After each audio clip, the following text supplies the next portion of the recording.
Hi, Dr. P here to talk about games that have player interaction as opposed to the typical Euro game where there's very little player interaction. I actually had a comment on one of my videos that it's hard to design games with player interaction. Well, this surprised me a bit, but perhaps what the person meant was it's hard to design games with player interaction without having the players hinder each other or harm each other's assets.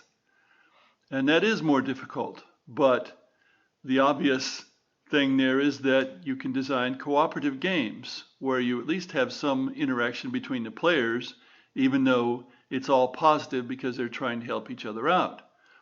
Now, my favorite game is Dungeons and Dragons, and that is the epitome of cooperative games because it's cooperative, but the opposition is controlled by a human, and the human is usually, if not always, a lot smarter and more predictable than any kind of programming.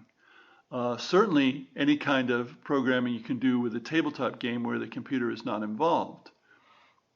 So you have the interest of a difficult opponent that you don't get in some cooperative games because the opponent is sort of a random thing that goes on and on. Now, in general, people don't want to play against each other, I think, in the current state of hobby games compared to what it was 40, 50 years ago. And that's one reason why people don't want to play war games, because war games by and large are games where you hinder and destroy the other side. You can have a cooperative war game where what you're hindering or destroying is in fact the other side, the non-human. For example, I have a cooperative game where people are fighting to save the galaxy from gigantic machines that are coming into the galaxy programmed to destroy all life. Well, people don't mind defeating an enemy like that, whereas they might mind it if there was a person involved on that other side. Most co-ops, however, are not war games. They derive from Euro games where there's not much interaction. And I think that works, but co-ops where there is a lot of interaction with the other side, even though it's not a human, works pretty well as well. And I've designed a number of other cooperative games, and we'll see if any of those get published in the next few years.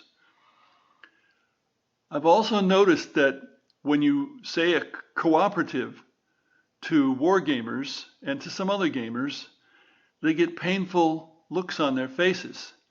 They just don't want anything to do with that kind of game. And of course, those are people usually who are not Euro gamers, although sometimes they are. Because of course, if you watch people play a Euro game, often they're more interested in exploring the game and figuring out what works and figuring out the solutions, the multiple paths to victory, than they are in whether they win or not. And so they help each other out a lot. You see that quite a bit less in a competitive game where you're playing against people rather than just trying to solve a problem. Anyway, thanks for listening.